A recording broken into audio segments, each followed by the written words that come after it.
What's going on, everybody? It is Anthony from #BeTheChange, Truth Will Set You Free, Awake Not Woke, and of course now Blunt Force Discussion, episode number 2. Thank you guys for joining. You might be seeing that we're missing something. It's called a computer. I left it at a police station, which is a story for a different day, and maybe we'll even talk about it with our guests. But it's been an interesting week, and the week that I've had needs a lot of overcoming and probably some motivation. So I think that I have the right guest here who has a phenomenal story of her own. She is one of the founders of Monat, which is a network marketing company, but that's not really what it is because it's about the products, and it's about the ability to be healthy, use high-quality organic products, and we have a very shared opinion on a lot of things going on in this world, and we're going to talk about it, and it should be fun. So without further ado, Toni Vans, I'm going to introduce you. I want to say the name because I've been practicing. Vanschoyck. Yes. Did I get it? Yes, you did. Say Vanschoyck 3 times fast. Vanschoyck. Vanschoyck. Perfect. Okay, excellent. Toni, introduce yourself a little bit to our audience. I know you have a myriad of things, so go ahead. Well, first of all, thank you so much for having me here. You guys, I'm no longer a virgin in a live podcast. Is this your first one? This is my first one without being on Zoom. No way. Yes. It's night and day different. Huge, and I'm so excited. Like, I have angel bumps right now sitting here with you, Anthony. So... But yeah, very honored to have met you face to face back in January when we were at that event, and so excited to be here today. I cannot wait to see this platform for you grow. I'm honored to be one of the very first pioneer guests that you're having here. So thank you so much for having me. No, thank you. So Toni, I want to talk immediately about this because I noticed it. So I've now done 100 and something shows with Truth Will Set You Free, Change Makers, a whole bunch, all digital. Not the same. Nope. Being able to be eye to eye, face to face with people, and I feel terrible because the last 20 minutes I've been scrambling to figure out where my laptop and my bag is because usually I miss talking to people in person, and we've lost that the last 20 minutes, so we get to do it right now. Yes. That's great. Yeah, no, and I'm all about, my business is based on face-to-face relationships, so I totally get what you're talking about. Yeah. Yeah. So you got into network marketing or MLMs. You got into the brand specifically of Monat, and I know that was not your first. But first off, let's start with that brand and work our way backwards. Okay. How did you get involved into Monat? Well, it was kind of like I think really a God intervention.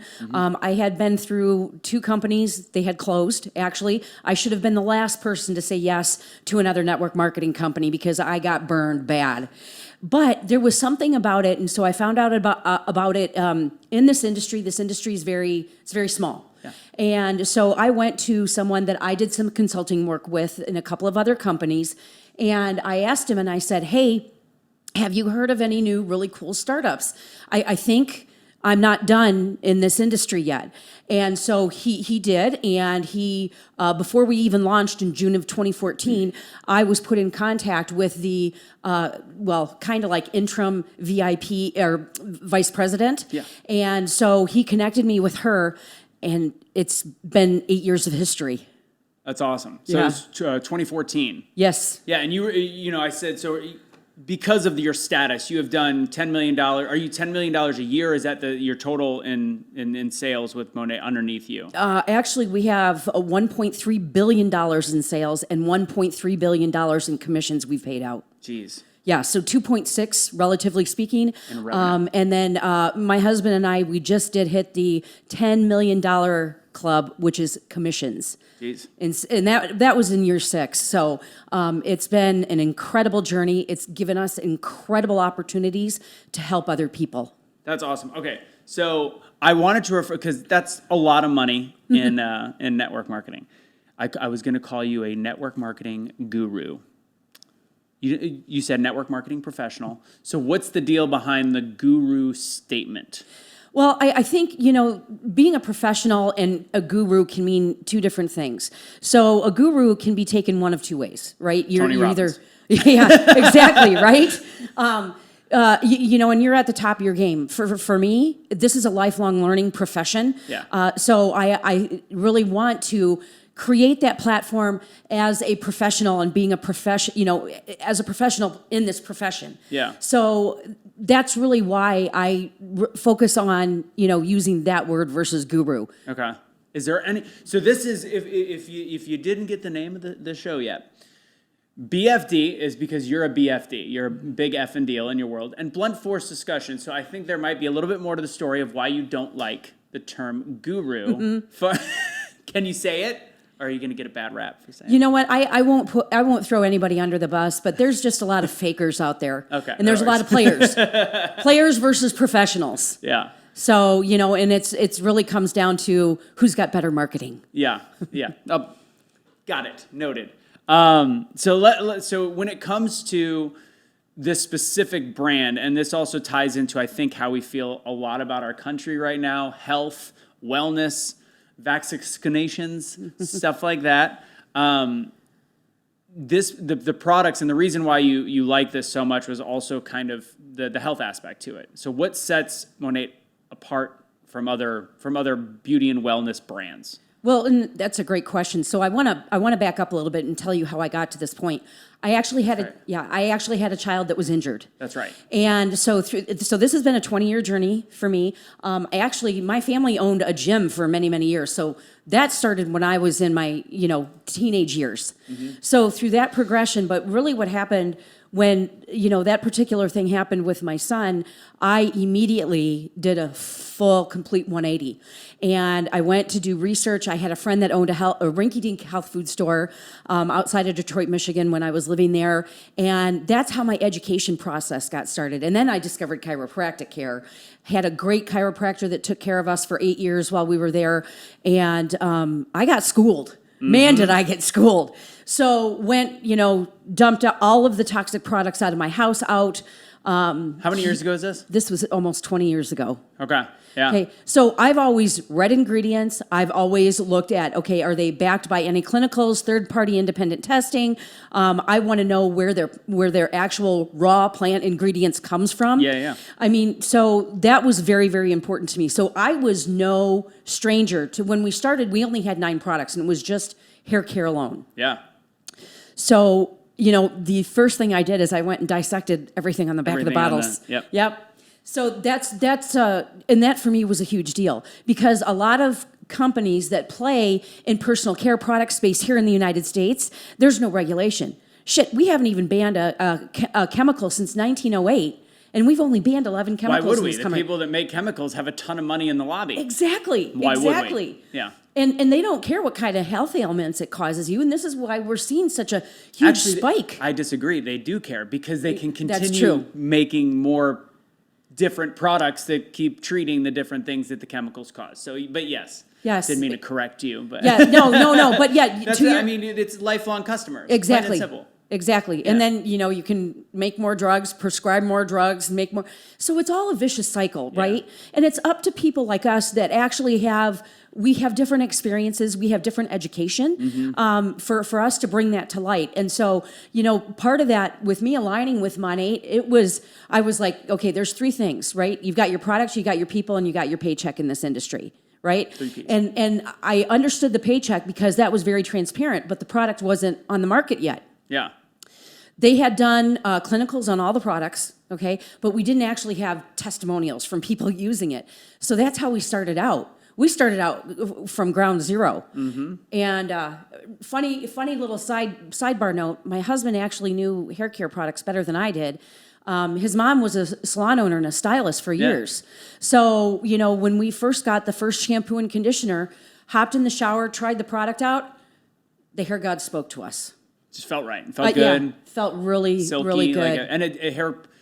My aunt owned a salon in New Jersey. It's funny. We have a lot of interesting similarities, and I'll go back to the chiropractic thing in a second. But I learned from her. First off, they love to gossip. Totally different story. Yep. But and they'll also gossip about other salons as well. They use crappy products. They use it's garbage. It's shit. But they really do. If they're willing to have people spend the extra money, that $300, $400 per hair treatment and all that, they're using really high quality shampoo, and there really is a difference in these products. So, I mean, that's just a fact. Now, as for the chiropractic thing, super interesting. So my mom went to Logan College of Chiropractic, graduated in 92. we were on this path of health. So the reason she went to school is I got very sick as a child because I was hypoglycemic, did not know. I had a febrile seizure, 106 temperature, with the spoon underneath my tongue, got rushed to the hospital at, I think, 14, 16 something months, and had to be, I didn't eat sugar till I was like 10 years old. But ultimately in that path, went to every doctor known to me, every MD you could possibly find. I was on phenobarbital. I was on all these chemicals that they were trying to pump into my system. Turns out applied kinesiology was what got rid of all of these major issues over time and was able to make me stop taking the phenobarbital. That's when my mom got into chiropractic college, and that's when we became label readers back in 1994. Mm-hmm. And it's just been insane to see this what's coming to light right now. I thought my mom was a crazy person. Let's talk vaccines real quick. In 1994, she's like, forced vaccinations are going to be what happens in this country because it is such a major, it's this big pharma is going to be the ruination of the country. Didn't know that it was going to cause all this division, but literally she'd been calling this for 25 years, and we're seeing it now. Mm-hmm. It's crazy. So because of your thought with the health, and let's get some red meat out to start. What is your opinion on what's going on with the vaccination? And now this week, the current event is the fact that there's now young children. It's being approved. Well, considering what I know that I had to do, when my kids were still in the public educational joke, I'm going to call it, I see what parents are dealing with, and I know specifically what they're dealing with. My youngest daughter, who's 14, she's pure blood. She's never had an over-the-counter medication. She's never had a prescription. She's never had one shot. Wow. And she is the healthiest child. 100%. Yeah. So I know what I had to do to jump through hoops with that. And even I was supposed to have her at home with my midwife, and I labored for 4 days. They made me go in. And the nurse there told me that she was going to call social services. She didn't know I knew my rights.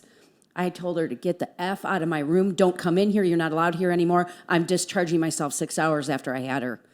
So yeah, it's ridiculous that, calling social services on people. They're just doing ridiculous things as far as our rights are concerned.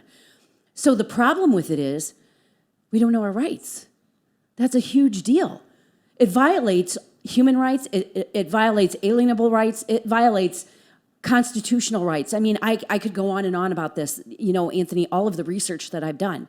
And so I have been very passionate, very vocal and about education. Yeah. So I think it's going to get worse before it gets better. But if you know your rights and you know how to serve people with your own affidavit, which I learned how to do, and I've taught other people how to do it, nobody can make you do anything like this. This medical tyranny has got to stop. Yeah. And it's tyranny across the board, the law, the legal system. What's interesting is what some of the stuff that I'm dealing with right now is people that have broken the law before and have gotten in trouble. They're still shitty human beings, but they become very good at skirting around the law. So the innocent people that do the right things or want to have bodily autonomy or whatever it is, we don't typically know the rules because we've never had to learn them. So we're facing off against criminals that do, and it's really a crazy situation. So now let's start from the beginning. And I know there was the issues with your son that had the vaccine injury. How did you just get into the network marketing in general? Was it always health products that were for that purpose, or why did you get into it? I would say out of my it's almost 24 years, probably 15 of it was in health and wellness. Okay. So the reason why I got into network marketing is because I'm a serial fempreneur. I owned my own brick and mortars. I had e-commerce business before it was ever really e-commerce, right? And so I've run my own businesses. I've been an employee. I was in the restaurant industry prior to that for a very, very long time, working for a big corporate restaurant chain at the end of my career. And I started network marketing because when the big three took that big first financial dump and they started laying everybody off or firing them or restructuring, half of our accounts for one of our brick and mortar, it was gone overnight. Yeah. So I had to think fast because I had 3 young children. I did not want to put them into daycare because I was working from home, running the books for our other business, and then I was also a certified in-home daycare in our own home. Right. So my whole goal was to stay home and not put my kids there. So I had one of our really good friends that was in a personal care products company, which was my first, forego in this industry. What year was that in? Oh God, it was 23 years ago. So okay, yeah, got it. So 99. Yeah. Yeah, 99, 2000-ish. Got it. So anyways, she got me into it, and I just had a knack for it, and I really loved it. I wasn't really, all that successful in that first company I was in for 8 years, but I learned a lot. I did a lot of personal development. And in anything, it takes you 7 years to be an expert. Right. I was just a late bloomer, right? Yeah. Yeah. So then that company switched the formulations of their product. And I just realized you called yourself a late bloomer as you've had $10 million in commissions. Cool. Go ahead. Go ahead. So I was with that company for 8 years, and they changed the formulations. I couldn't use their products anymore. So I can't sell what I can't believe in, 100%. right? I can't share what I don't believe in. That's hypocritical. Yeah. So after leaving that company, about 4 months in, I was approached with a brand new startup, and it was actually a handbag company. Really unique idea. They trademarked it. Really cool. I love handbags. And we did really well. And that company, from its start to its end, was 6 years. And I was pretty much with it the entire time until the last 2 weeks when I couldn't take it anymore. They were asking us to lie to our teams, and I'm like, I can't do that. Integrity. I'm all about integrity, right? Yeah. So I ended up leaving that. They closed 2 weeks later. I went to another company. That company only lasted for 4 months. So, two-time loser. Did some consulting work for other network marketing companies on the employee side. I quit that real quick. Yeah. I wasn't employable. No, me neither. I'm not my strong suit. No. Yeah. No. I mean, I'm a great listener. And there's a bad rap of people that say you can't work. Like, I can't work for somebody typically means you're an asshole. That's not true at all. It's literally, I can work with people, great. But fact is, there are so many people in this world that are in positions that they don't deserve to be in. Mm-hmm. So listening to them or even trying to have a communication with them is frustrating. That's why it's more fun to work. Right, exactly. Yeah. But that's what they teach, the employees. Mm-hmm. You're pushed through the school system. You're taught how to work for someone else. Yeah. Right? It's really those of us that think out of the box. I don't even think they're taught that anymore. Yeah, probably not. But, and I wasn't like that because my mom was an entrepreneur. Yeah. So, I got to watch her, do her thing. And I think that gave me, and both my parents had really good work ethics. Yeah. So I know that, that was one of the very few good things they passed down. Yeah, yeah. But, I came into it about a year and a half after the close of the handbag company. We were in an ugly financial situation because I hadn't brought in an income in I don't know how long. Steady. Welcome to COVID for me. Oh man. I'm in the event world. I'm an on-field host. I'm all these. It's like 18 months without a single paycheck. Thank God I used to make a lot of money, but yeah. Interesting. It was an interesting time. Yeah. Speaking of money, I'm going to go ahead and really quick do that. So again, as I'm sure anybody that watches any kind of conservative show, you know the whole script by now for My Patriot Supply.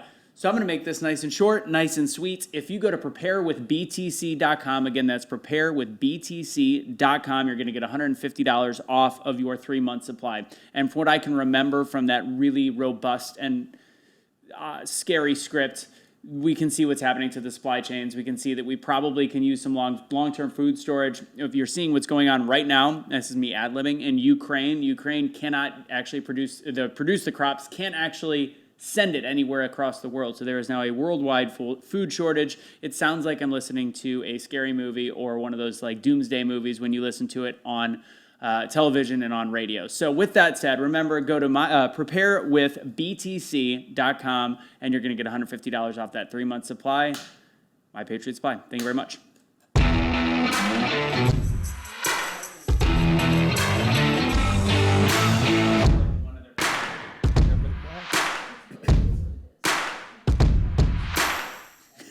Yeah, let's hope that we never need it. So you actually have some I have a 3-month supply. So, and how big is your family? That like in your house? Well, I'd have to feed my oldest daughter that doesn't live with me, the one that you met. Yeah. So 4. Okay. So just in case, so you probably got about 2.5 months then, yeah. Right? You'll be all right. It'll be fine. I honestly, when we started doing that, and like you said, you have to like believe in the product. Like I was like, well, it's an affiliate. It's not like it's an actual advertiser, but whatever, what have you. I'm like, I'm reading this and I'm like, is it really going to happen? And then each month gets worse and worse. Yeah. And I'm like, well, all right, I think they're actually onto something on this one. This isn't like the ads like, buy gold, buy gold. I'm like, because I look at gold and I'm like, it hasn't gone up enough, or it doesn't do, I actually don't, I don't know how much you're into financial markets, crypto and all that stuff. Do you think buying gold is like this super smart decision? No.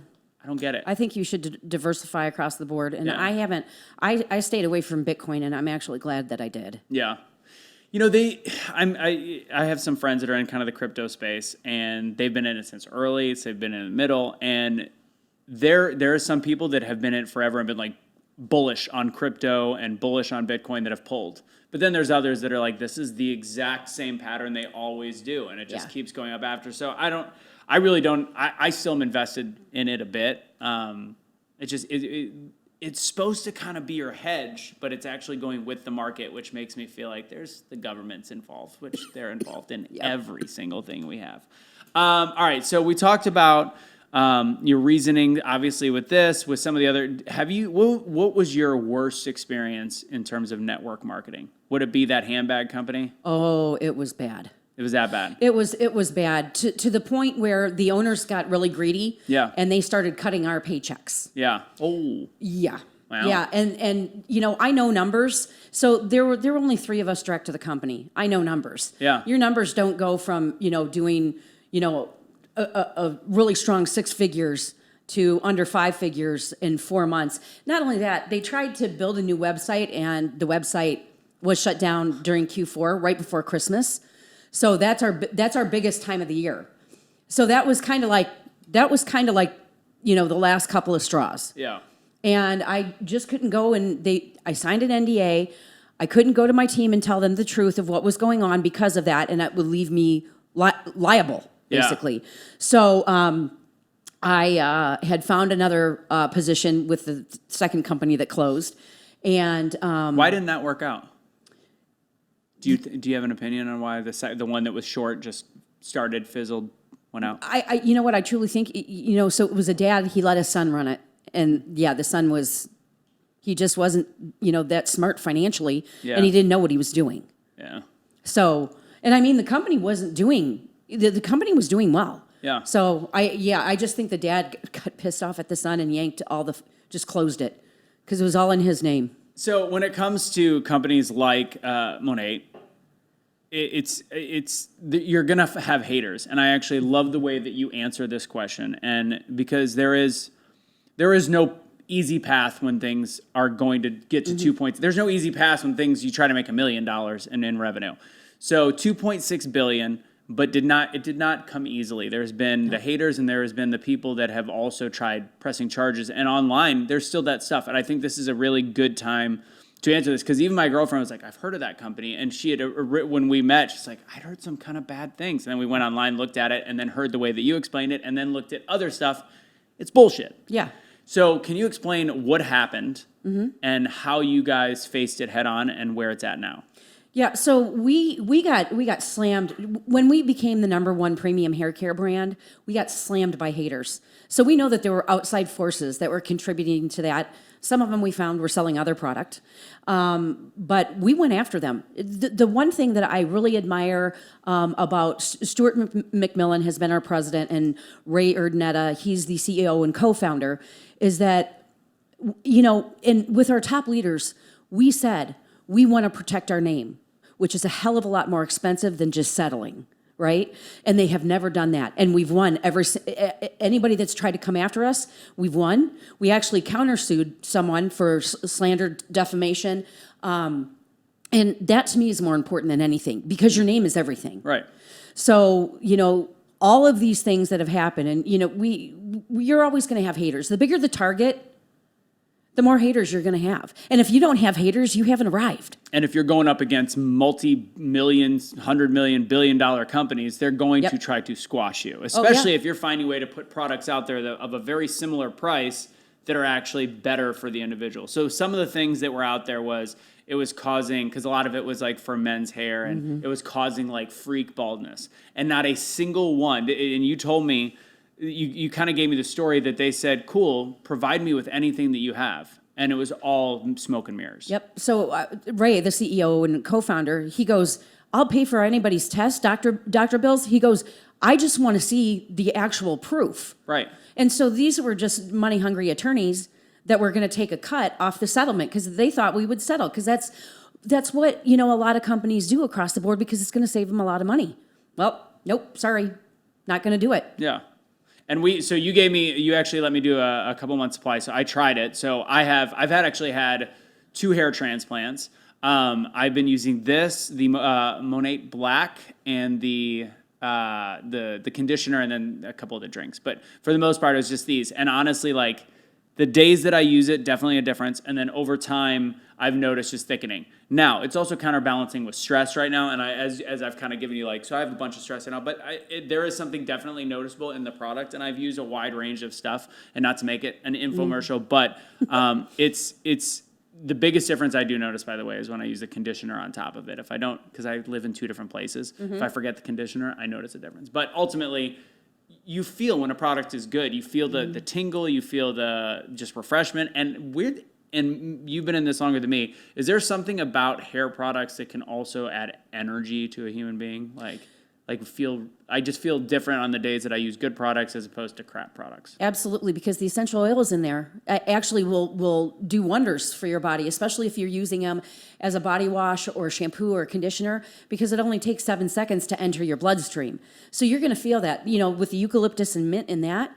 I mean, it's revitalizing. Right, that's a word. Yes. Yeah, that's a good word. Yeah. Yes. Yeah. So yes, absolutely, 100%. The cleaner products that you use, your body is going to notice a difference. Yeah. So cleaner products is a huge thing, and let's get a little bit political. Let's give some red meat to the conversation. With what you see going on, whether it be, and let's just talk, because I have mixed opinions now about the dead cattle, and I know this is probably still gonna be news. And the story, I feel like. I'm going to give my opinion on it second. What is your opinion on the cattle, the 2,000 head of cattle that were just randomly dead? Yeah, well, you know what? There are no coincidences anymore. And just statistically, if you look at all of the things that have happened to the food supply chain, there are many, many different ones that are unexplainable. Right. Heat stroke doesn't kill that many cattle. Right. I've got big-time farmers that are market partners with us. They're like, there's no way. I've got one gal, she's got, I think, 15,000 steer. And she said, and she lives in a climate that gets very, very warm in the summer. She goes, Toni, there's no way. There's no way. This has been such a kind of a galvanizing issue, which is funny, because the fact is there's 79 food processing plants, between chickens, between all these different things. And I feel like this cattle story was bait, and I'm going to tell you why. I think it was bait because I don't think it's as big of a deal as we all thought. I shared Chad's video from, I put on my own opinion. I'm like, because also at first it was 10,000. Now all of a sudden it's 2,000, and they're perfectly lined up. It's just perfect footage for them to show. And Kelly has some friends that lost some cows as well. It can happen based on the humidity, based on all these different things. And if you talk to the farmers in the right region, it can. It's also a blip on the radar, and we managed to put it perfectly in line with, well, Bill Gates is doing this. And I feel like sometimes, I would love to know who originally did this story, because I actually don't think it's a conservative. I think it's somebody on the left. Because I think that this is much to do about nothing. I did not feel that way right away, to be very clear. But once I start seeing what we're doing to make this such a big story, they're all of a sudden, they're able to point statistics in our face, 3.9, I didn't know this, 3.9 million cattle die a year of random illnesses, snake bites, etc. So 2,000 is kind of a blip on the radar, and based off this really random, now they're blaming it on climate control, which is just as stupid. Right? But I do think some of these stories are bait for us. Right now, what's going on with Ivaldi, and again, people watching this, you're going to be watching this on Saturday and Sunday. We're seeing the complete idiocy of the police officers at this point, specifically the chief, that apparently had other information. And now we're tying that, I don't know if you saw this today, his ties to Biden and to Beto. I'm not surprised by anything anymore. No, I hadn't seen that yet. It's pretty new. He actually donated to the Joe Biden campaign. This guy, this Ariendo or whatever, and he's not talking. And there is now people were asking, let's get in there.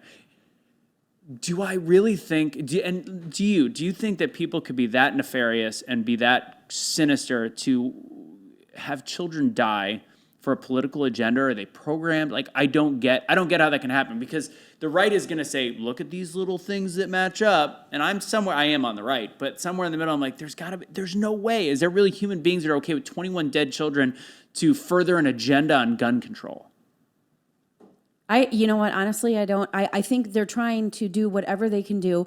And I truly do believe, because that shooter was, he knew the shooter. Oh, where was was it Pennsylvania? The ones that the other one that happened back to back, they knew each other. Oh, really? Yes. I didn't know. The Buffalo tops. Yeah, Buffalo, New York. So they knew each other. Yeah. And that's been proven. So the thing about it is that I think that the left is getting so desperate that they'll try anything at this point.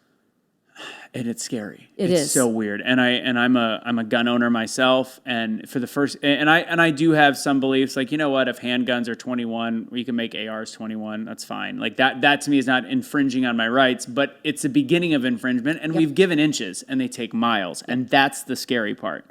So overall freedom, and I mean, you look at it with the vaccines. I don't know where we went earlier when we were talking about the kids' vaccines. But the insanity, and I think we went into chemicals and the fact we don't test any of the crap that's out there anyways. So what's his name? Rand Paul, my dude. I love Rand Paul. Went at Fauci the other day, and Fauci's like, this is my results. He goes, do you have any facts that show that this prevents hospitalization and death in children? Any data? Well, we're just going with what we think is the automatic first step. They have no data that does this. Why would we be giving this to young children? And there's people, I mean, I get my app, my Newsbreak app, every 30 minutes, a young person who's like 26, 35, dying of natural causes. And first thing that jumps to my mind is, were they vaccinated? Mm-hmm. And they're obviously not putting that in the article. I'm just curious. It's like, at what point, how do we get people to wake up? I think that if they're not awake by this point, that they're probably not going to be. They're just so one-sided, and they're watching the media consistently. They always have on, the four big stations, and they're all, I mean, like when I'm in the gym and I'm on the elliptical and they have the cardio theater there, they usually have on the MSM channels. It is exactly the same across the board. It's to the bottom line where it's creepy. ABC today, when I was eating lunch and apparently forgetting my computer bag, but whatever, ABC was playing all January 6th stuff for an hour. CBS, like the hearings. I'm like, what? NBC. This is 2 years ago. We have food shortages. We've got $5 gas, and you're worried about something that happened 2 years ago about absolute nonsense. I got a funny story for you. So speaking of the gym, and this shows the level, like this is where we are as a society. I cannot, like, so where do you work out at? It's a chain called Crunch. Okay, I've heard of Crunch. So I work out at the chain, Anytime Fitness. Yeah. Great deal. Easy, whatever. I'm a 24-hour guy. So I bounce back and forth between Stephenville and Roanoke, Texas. I forget my keys in my girlfriend's car at all times. There's obviously rules, like make sure you don't bring in a guest or whatever it might be. Obviously, it's 9:30 at night last night. There's nobody working in the office. I knock on the door, and sometimes it's hard to find somebody, but there's a guy looking right at me, bigger guy, whatever.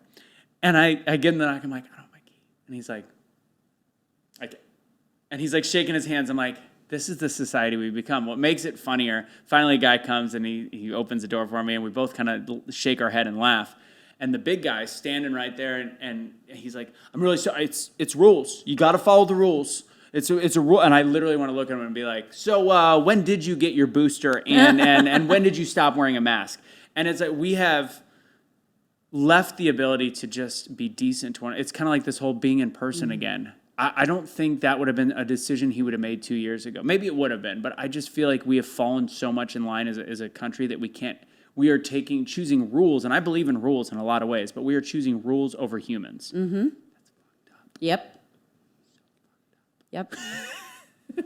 What's one of the things that, with what you've got going on with Monat, what's your next goal? You've done 10 million in commissions. What's the next goal you got? It's so funny. I just wrote a new letter to my future self this morning.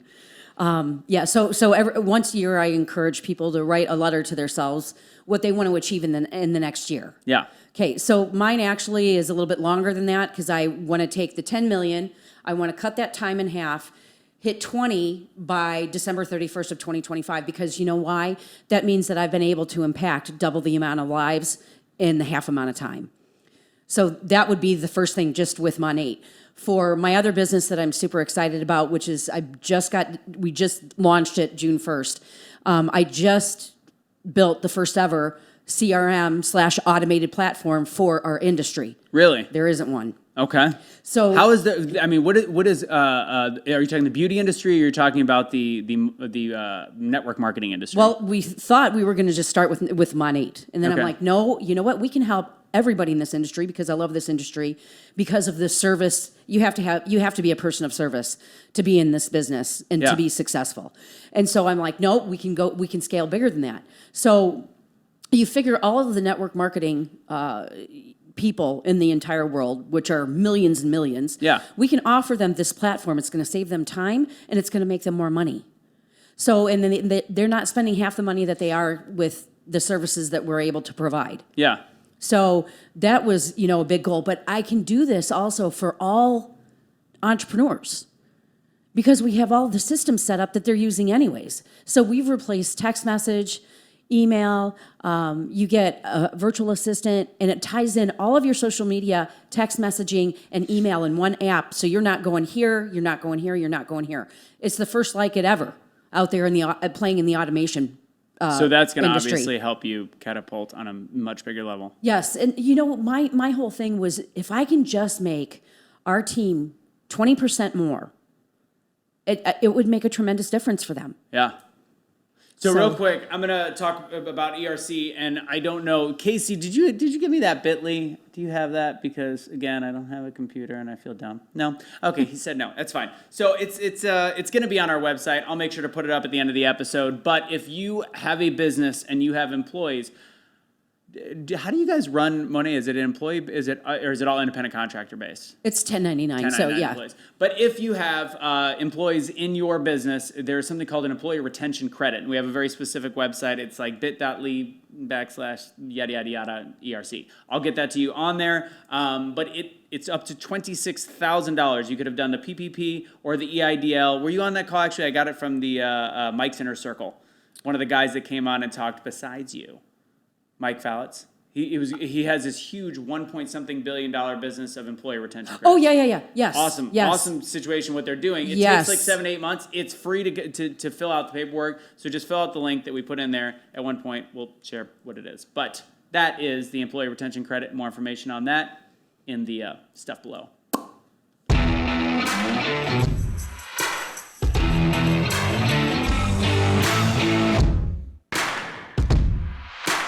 How we doing? Good. Cool. Is this fun? Like, It's seriously. fun. It is fun to be back. Like, so you know what's interesting? Talking about masks, I had this argument on discussion. We'll call it a discussion. A little bit of an argument.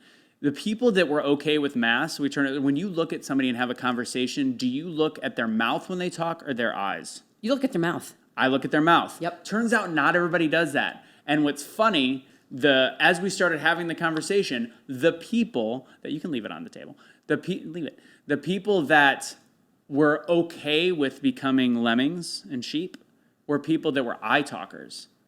So for me, it was so beyond frustrating because I started doing this thing. I'm looking around and I'm like, their mouth is moving and I still can't hear what they're saying. So I think it was even more dehumanizing and frustrating.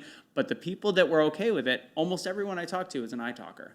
So I don't know if there's something to it. We should do some research. That's really interesting. I think so. Are you a watch person? I noticed your watch. I only have two. Okay. What do you got besides that one? I have a Chanel. Chanel and the Rolly? Yeah, so when we started making all the money, Yeah. I got stupid for about a year. It's not stupid. And I'm going to go ahead with what you getting stupid. Well, you know what? Because I realize more now than ever that we need to be giving back to the entrepreneur, to the small business owners. So I went back and did tons of research, who owns what, where am I spending my money? And I would say about 98% of it is going to small businesses now. That's good. Yeah. I like that. So, Yeah. okay, so I'm a watch guy, and I think, so this is why. This is why there's something to it. First off, conversation piece. So there's... Very true. And I didn't wear I had a Breitling on last week, back when I used to make money. Moving on. So I have one Rolex, I've got one Breitling, and they're all used, and I would take months to find the right one. And every single one of them is worth well more than I bought it. Yep. So two things, they're an investment, one, True. and two, when I was in that like constantly meeting people for business thing, the conversation starters was huge, especially in the people that were spending money. Yep. These Apple Watches are great, but when there is a decision maker, they don't give a baker's F about an Apple Watch, but that you can start a whole conversation based on your knowledge of Rolexes, based on all the different things. So I'll tell you something else. I wear this when I know I'm going to meet a lot of men.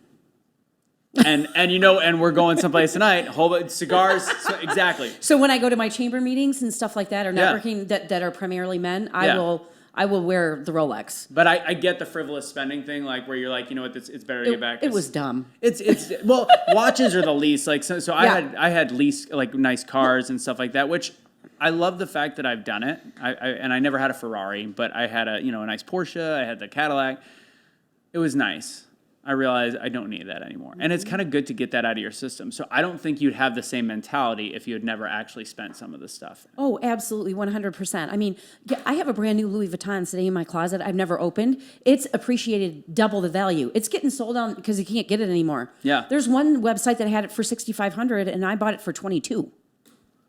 So, yeah. Ballin'. All right. So now it's the bond breaker segment. So we are going to be doing Schatzy. Now, we're still trying to figure out some of the lovely YouTube requirements, but it seems like as long as we don't put it in the initial picture, but I am going to pour myself a glass and maybe or maybe not drink it. So what's funny, so this is Bond Breaker whiskey, and I can tell you this slow rye Brent Hefeweizen whiskey is delicious. This isn't really whiskey in here. So I'm going to pour myself a small glass. You drink wine. So on this, you're going to enjoy your coffee. Yes. But I'm going to explain the Bond Breaker Schatzy in a second. Again, just colored water. Just a lovely glass of colored water. But if it was the whiskey, it would have some delicious vanilla notes to it. You can actually taste the orange peel in there. I'm not going to lie, partly cloudy with a chance of delicious for a great price. This is Randy Rogers whiskey. It's actually really good, really new. Met at one of the patriotic events, and we've deemed the segment Schatzy. So what's going to happen here? I'm going to ask some quick questions, and I'm going to fire them off, and you're going to answer them however you want. Okay? Okay. You ready? Yep. Bond Breaker Schatzy. Why do MLMs get such a bad rap? Because people expect to sign up to it, talk to 5 people, and that they'll be successful and make all this money, and then they find out that it's really work. It's not a get-rich-quick scheme. Got it. I forgot the other rule. If it's a tough question, you take a shot. That's the thing. And it's in your case, it's boiling hot coffee. Okay. It was boiling hot. Let's see. Okay. Who do you want to win president? Or who do you want to be president? Who do you want to be elected in 2024? It's got to be Trump or DeSantis. Now I got to do it again. Rand Paul? Nope. Not a Rand Paul. So it's Trump or DeSantis. Got to pick one. Who do you go with? DeSantis. DeSanta Claus. All right. And you're in Charleston, so you're pretty close. Yeah, I'm down in Florida all the time. As a matter of fact, I went down there because Florida was the first one to open up, and we followed suit about 6 weeks later. Mm-hmm. I was down in Florida, all over the place, having events, going to the bars, seeing bands. It's like Texas, but Florida was even better. Exactly. I got to be quick. But the DeSanta Claus is the only one of 49 out of 50 states that didn't buy a stockpile of children's vaccines, to which you had to fight the White House, which scares me about Texas. Why are we buying? It's not that we can't get it. It just means the parents have to pay for it. I feel like that's taxation without representation. Moving on. That's my little soapbox. How do we make this country get back together again? You know what? Back to what you were saying before, resocialization. I like that. Resocialization. People have lost their ability to be kind. Yeah. Agreed. Last one here on Bond Breaker Shot Seat. People that are afraid of speaking their opinions, like us, what do we tell them? That are afraid to do it on social media and afraid to lose their job and livelihood? I have to think, I asked them, I said, is it really worth it to put your life on the line? Because that is the bottom line. And that is the Bond Breaker Shot Seat.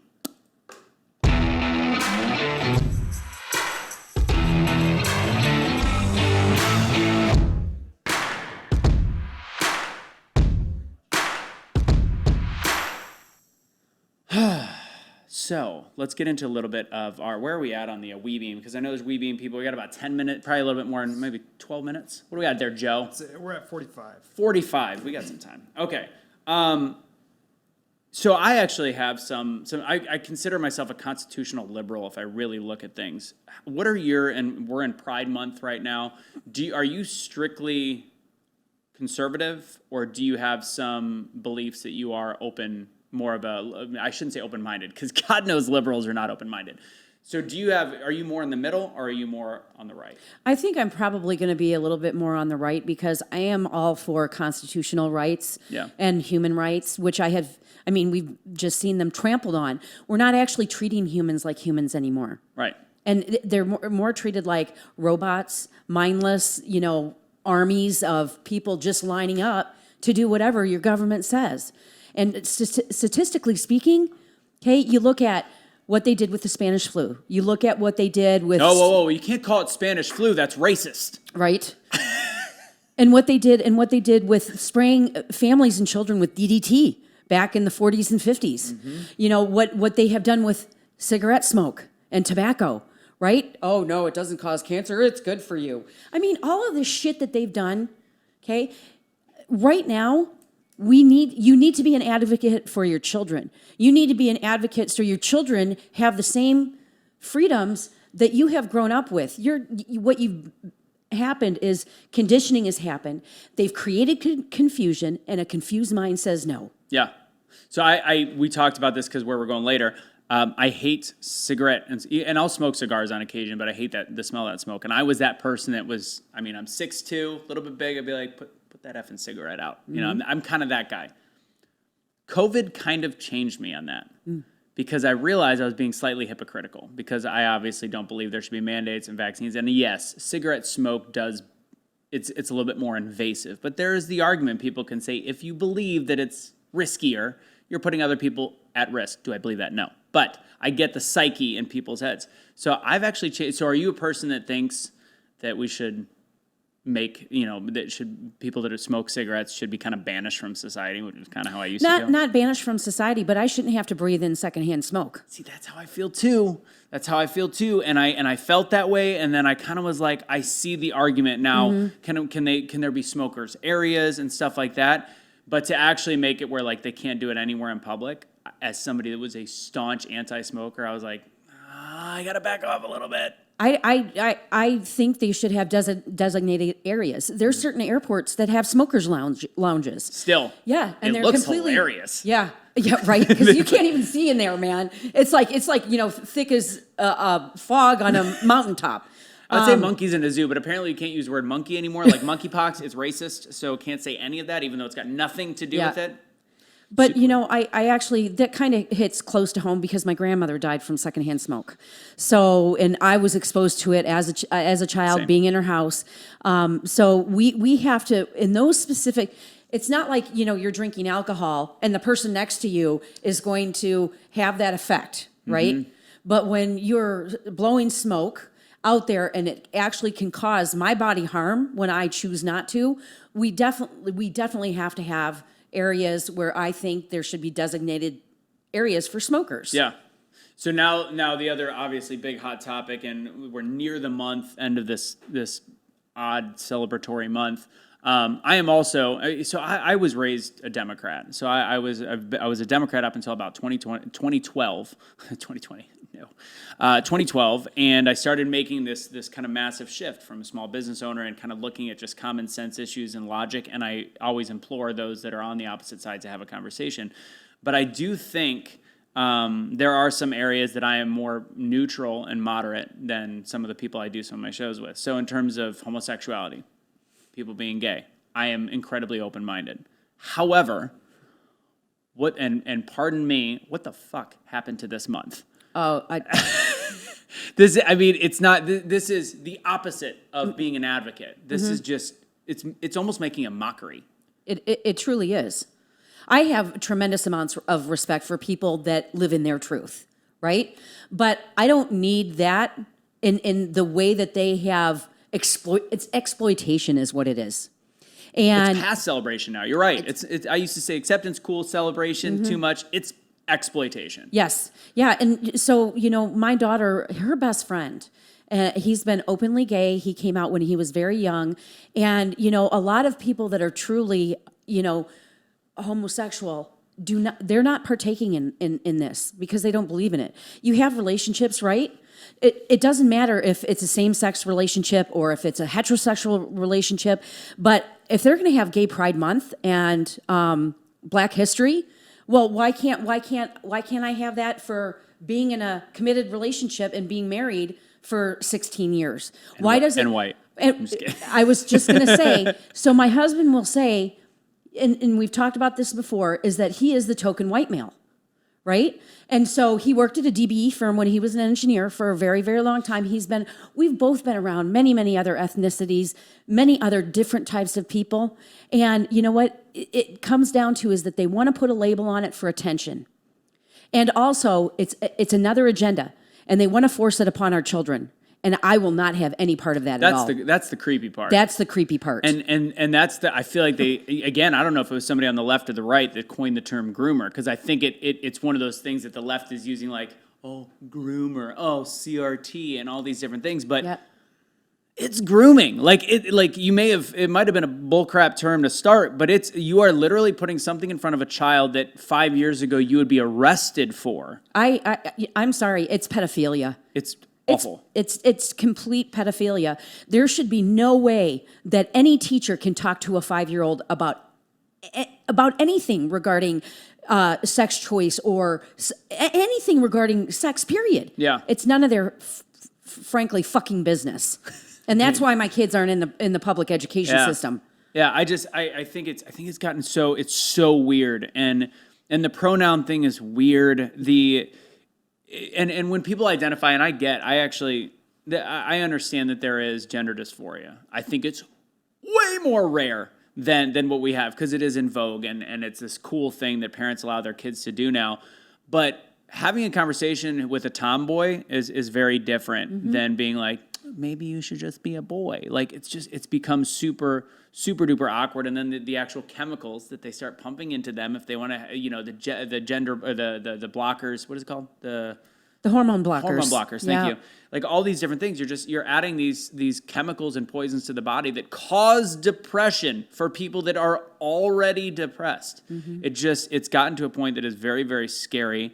And the pronoun thing is just, the pronoun to me, when you look at it, is just a huge joke. Can you take yourself serious when you do the ZZ thing, and then to actually do, like, how do you tell me that you have a mental problem without telling me you have a mental problem when you refer to yourself as two people, like they? Like, that pronoun, if you're a guy and you want to be identified as a girl, like, I'll play the game with you. Like, it's not my thing. I don't want to. But when it becomes they, it is mind-boggling. Are you two people? You know what, Anthony, it comes down to is that they're creating more mental health issues. And I think because they want to do that, again, it goes back into what we talked about earlier. And that's the drug companies making more money for, really creating, because when you do this, you're not producing the dopamine and serotonin that you need. Right? Right. Your brain doesn't know what to do. So it's not going to produce those chemicals naturally. And we know that with a lack of those two brain chemicals, that people are depressed. Yeah. That causes depression. Yeah, and I agree with you. I think it's the chemical base, and I think it is the division base, because just kind of the celebration, like the overt issues with race, and the fact that there is kind of this Black Power movement happening. That white supremacists are horrible people. I'm not going to disagree with you. I don't think they're as big as we thought, but I think they're growing. Just like the people that were completely fine with homosexuality, they're starting to shift. They're starting to be like, no, I think this is ridiculous and disgusting. Like, a lot of the people that are speaking out, and I know Chad and we talk about, we have a lot of gay friends. We've in the barrel racing industry with Kelly, it's predominantly gay Republicans, phenomenal people, and they hate this crap. But what it's doing is it's pinging the second generation away from racism and hate group to start reverting back to it. So that now we're just splitting ourselves up again. And it's part of this kind of weird, disgusting master plan that we're seeing play out in front of our eyes. And I agree 100%. I will go back, though, and say I think like I said, I think we're going to have to go through more pain before we come out on the other side of this. But I think they're now pulling out what they think are their chess pieces, and they're going to backfire. Yeah. I really do. I hope. I mean, I think some people are starting to realize, like, this is a little bit ridiculous. Mm-hmm. Like, there's nothing that makes real sense now. No. And I was just going to say, I'm like, if anybody has any shred of common sense, they're going to get it, right? But common sense has become it's become a superpower lately.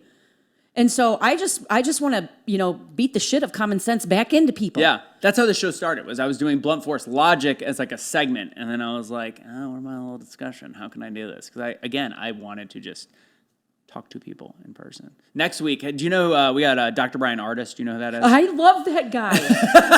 He's awesome. Do you know he's a chiropractor? Yes, I do. Yes, yeah. So out of a lot of the doctors, besides, I think, is it Ryan White, the guy up in Idaho that does all of, he has all of the statistical information. Yeah. I think that's his name. Those are the two guys I watch the most as far as getting my information from, because they're full of numbers. And the only response people can get, and I want to push him a little bit because it's not always about a grant. I want to push him a little bit on the water stuff that he came up with. The rent. I mean, it makes some sense, but there were some holes that I want to get. But the remdesivir stuff, and clearly next week we are not going to be able to put it up on YouTube with Brian Artist. But the only response people can have is, "You're a chiropractor." So what? So what? Chiropractors get more training than a regular MD. And they're good at research. Three years of chiropractic school as opposed to medical school, 4 years, and sometimes their continuing education is much more than MDs. MDs' continuing education is in the field. Yep, exactly. Well, I'll tell you what, I've had one of the top of the line water systems for 17 years, and I can tell you there is a huge difference. Oh yeah. Huge. And it's in that movie, he did talk a little bit about, like, they kept saying smokers were at risk. And it's funny, I talked to some of the people who are smokers, I'm like, be careful. None of them ever even got COVID, which would actually corroborate his story, anecdotal as it may be. But there's some, I can't wait to kind of poke a little bit at that. Where are we at on time? On the WeBeam for 58 minutes? Oh, all right, cool. So we're gonna conclude the episode a little bit after this. Is going to come more minutes, but before we leave WeBeam, and they played the whole episode last week. Thank you very much. But just in case, how can people find you and get some more information? Yeah, so you can reach out to me. Instagram is my favorite place. It's Toni Vans Official. Yep. So it's just TONI, V as in Victor, ANS official, or you can go to our website, www.effingsimple.com. I forgot. We're going to talk about why you have that name after we come back in the bonus, which you can find in all the social media stuff. But before we go, remember, if you like any of the gear we got, Awake Not Woke stuff, I've got the shirt that says Fight Against Tyranny. Go to awakenotwokestore.com. Use Awake for 15% off. And I'm hooking up Toni right now with her Awake Not Woke hat as well, because you got to be awake, not woke. And this has been Blunt Force Discussion on WeBeam. More to come if you stick around a little bit.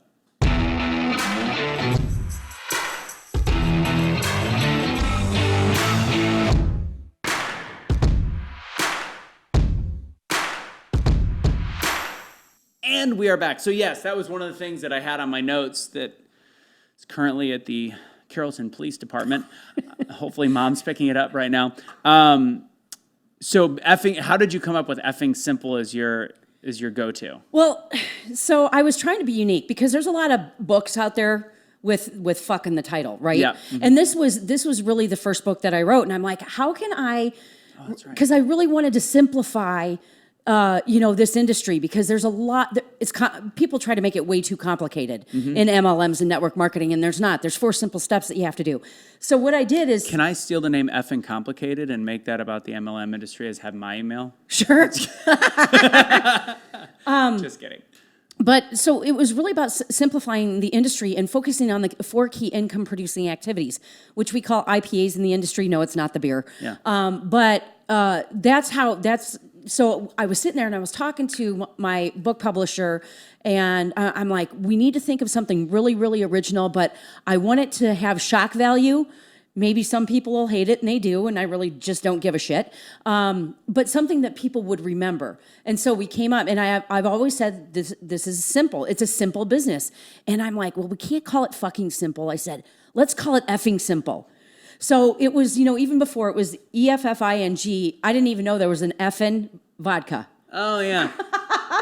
So anyways, that was a bonus in our favor. I don't think that had anything to do with the word effing, though. I think that was just happenstance. But yours directly related to the word. Correct.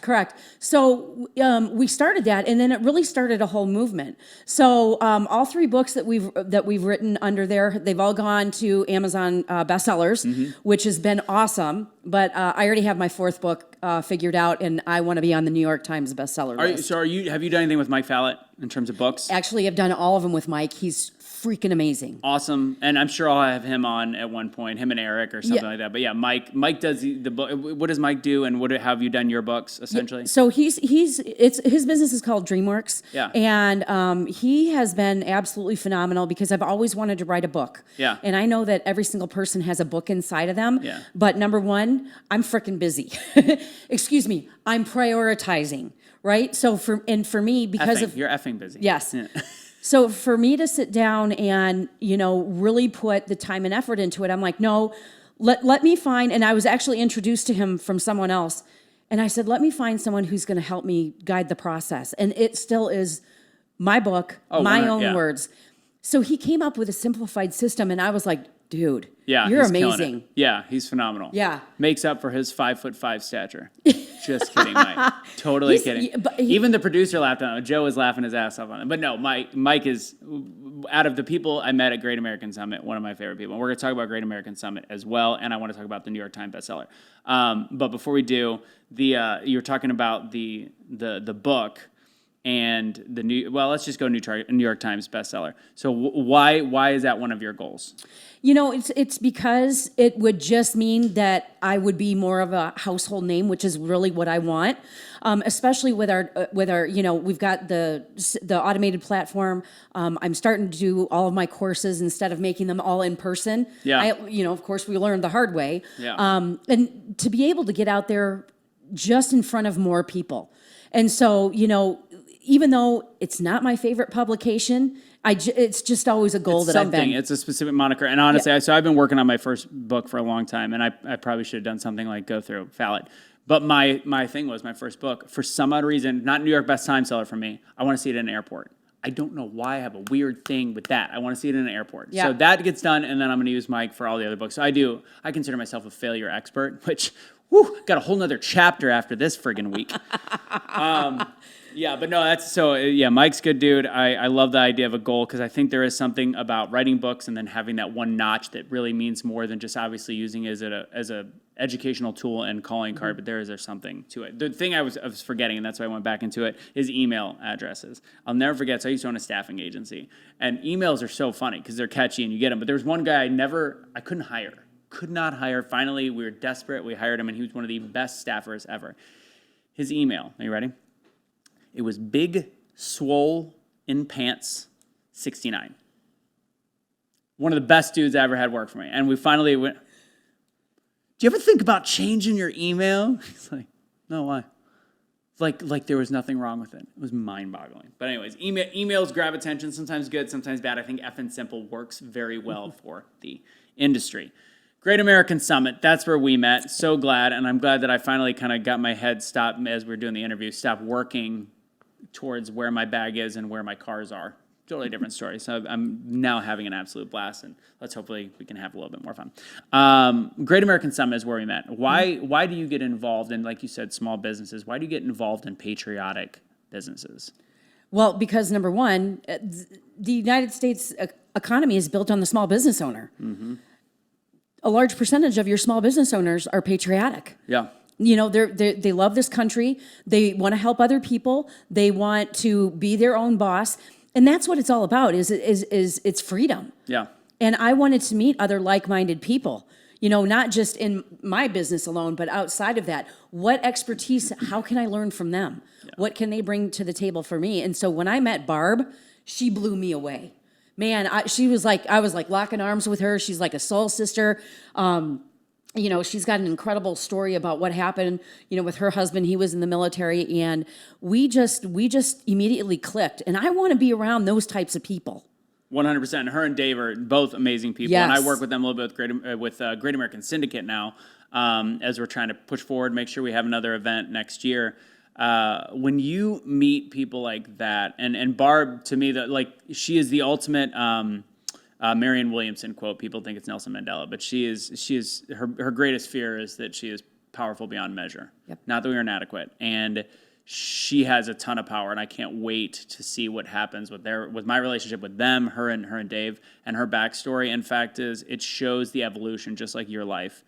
You go through shit, and you have to find a way to positively impact people around you. And right now, there's different things that need awareness, and that's why I started Be the Change. Is we yell at the top of our lungs for awareness. We talk, and we don't do anything. There's people that realize that there's something that needs to be done, and this is a time in, I think, our country where shit needs to get done. And I hope we can bring ourselves back together. Do you think that we can actually come back together? I don't know if we'll ever be unified as a nation again. I think, I've even entertained this, that maybe part of the United States secedes, and you have, your people that want to do this here, and you have people like us that want to be around other people like us. And we want to embrace our rights and our freedoms. So that is a hard, cold reality. And I'm not saying that that's a bad idea. But I'm not going to have a handful of people running our government telling me what I can do and spending tax dollars like I think what they're doing right now with a lot of this shit, it's complete treason. I don't agree to it. That's my money, not yours. It's taxation without representation. Yes, it is. Yes, it is. And, so there's another really great guy. He's called Freedom Law School. Yeah. And do you know who I'm talking about? No, I know. Okay, I can't say his name. He's actually from Pakistan. Okay. But he's a citizen here. He's been here for a long time. You actually can't say his name, like you can't pronounce it. I can't enunciate it. Can't say his name. Yeah. No. Yeah, no. But it's Freedom Law School. He's on YouTube. Okay. But I have been learning that taxes are completely illegal. It's bullshit. Yeah. Yeah. The only people that should be paying taxes are people that live in D.C. and people that work for the federal government. I'm like, why the hell am I giving my money to you? Yeah. So that's my next. So talking about all things freedom, learning more, going back and learning about the Constitution, learning about actually how illegal the IRS is, and, that we shouldn't have to be paying for someone else's lifestyle like that. And spending our money for stupid shit. So I had some dealings with police in the last couple of days, and most of them ended up good. And I think it's a policy issue. But there was one cop that I'm glad there was plexiglass, because I got really upset, because it is. I mean, we pay tax dollars for that as well, and I did make a bad business decision. Understandable. I will own that. What's 100%. But fact is, we can't get a report filed. And his response was, it was a civil decision to give the vehicles up, and that's your financial responsibility. Absolutely. But I can retrieve them with one simple thing, with one simple police report. His response, it's not our responsibility to be there for your mistake, your financial mistake. I go, I didn't want to be that guy, because I'm a huge police supporter. Yep. To be like, but I pay your salary, my tax salary. It is your responsibility not to recoup my money, but if you could do something to help me as a citizen. No. So frustrating. And I think that our system is set up to, our system right now is set up for the positivity of criminals. Yep. Like the policy has made it so hard for police to do their jobs. And we are set up for a society, if you are smart enough to know how to break the law the right way, you will get away with it. And if you don't mess with people with a lot of money, that's the issue. Isn't that backwards? So the people that need the help the most are the ones that probably can't afford it to get a lawyer and spend hundreds of thousands of dollars in litigation. So if you take advantage of those people, the ones that need it the most, nothing happens. If you take advantage of those with too much money, they're the ones that are able to afford to get their money back or to punish those people. It's backwards, right? 100%. So weird. Last thing, we'll end on motivation. I want to make sure we talk real quick, because both of you and I, you're John Maxwell certified. You know John Maxwell. You've written the books. I talk about overcoming failure, obviously going through it this week. But why do you think people fail first, and then how do they overcome failure?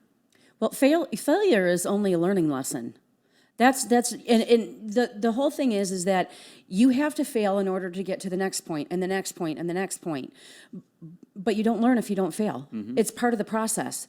It's just people are so, and I use this term fear, face everything and rise. Yeah. So think about it that way and learn. If you keep making the same mistake over and over again, that's failure. Yeah. If you quit, that's complete and utter failure. But if you learn from those failures that come along the way, you'll eventually see success. We just have to stop getting all bunched up about it. Yeah. Because it's going to happen. No, 100%. Final advice you can give people, because you've had struggle, you've had success. We just talked about your opinion on failure, which I mirror. I love failing, not right now in this moment, but I know next week I will. What would be your final words of advice for people thinking about changing their careers or going into something different or considering multi-level marketing or network marketing? What would you tell them? Okay, it's funny you asked me that question because I just got angel bumps again. The one thing that I would say is that every single person is put on here for a very specific reason. Okay, what do you love to do? What calls and speaks to your heart and your soul? That's what you should be doing, and that's why that's why you were put here. Yeah. And so, if 95% of people are unhappy in the way that they make money, whether as an employee or an employer. Yeah. So take that time, work on something that brings you joy, because you know what? When you do that, the money will come. Money is just energy. But you know what? If you're going to be stuck in that and you're not going to open that door, then you're never going to get to that point. Yeah. So you got to start somewhere, even if it's just an hour a week. Work on your dream. So a lot of people in Monat and in this industry, they use the money from this as a ministry. Really? Yes, they do. I have, there's like 4 people that come directly to mine, and they use 80-90% of all the money that they earn for their ministry. So it's actually really cool. Hot seat question at the end. Why do people fail in network marketing? You know why? Yeah. Because it's fucking hard. Yeah. Number 1, it's hard. Number 2, you have to truly treat it like a business. Okay. Number 3 is that most people are not equipped to be successful in this industry. What they do is they sign up with their buddy or their friend or whatever, and their friend doesn't know anything, they don't know anything, and they're looking to them for guidance, but you can't teach people what you don't know, right? You can't guide them you can guide them with inexperience when you're getting experience from someone else, but I truly think that's why so many people fail at this. Yeah. Sorry, Joe, we're almost done. I think this is an important question, because I think there's a lot of people that don't have a lot of money and they try to get into, they're trying to figure out the best direction to go into in terms of network marketing. And sometimes that is that whole gotta have money to make money or spend money to make money. What would you give advice to somebody that's like, I want to get into something, I believe, I've heard good things about this product, or even another network marketing, whatever it might be. What kind of advice can you give the person that is about to be trying to make their first dollars? So the one thing is the entry fee. Okay, so it's an investment, right? You can't invest in a business model that's turnkey for a mere few $100s, because that's the most entry level for 90% of network marketing companies. Yeah. You get product, you get a turnkey system, you get training, you get everything. When you start your own business, okay, and this reminds me to one of our other brick and mortars that we had was a lawn service. This was 15, 18, 19 years ago, right? It was $7,000 for a small commercial rider mower. People don't have that kind of money, but they sure as heck can scrounge up a couple $100 to invest in something that could have massive potential payoff. And that's what I love. So, this industry, it's leverage. It doesn't matter your background. We've got multimillionaires in our company that's a part of our team. We have people that didn't graduate with a high school education. That's also an 8-figure income earner.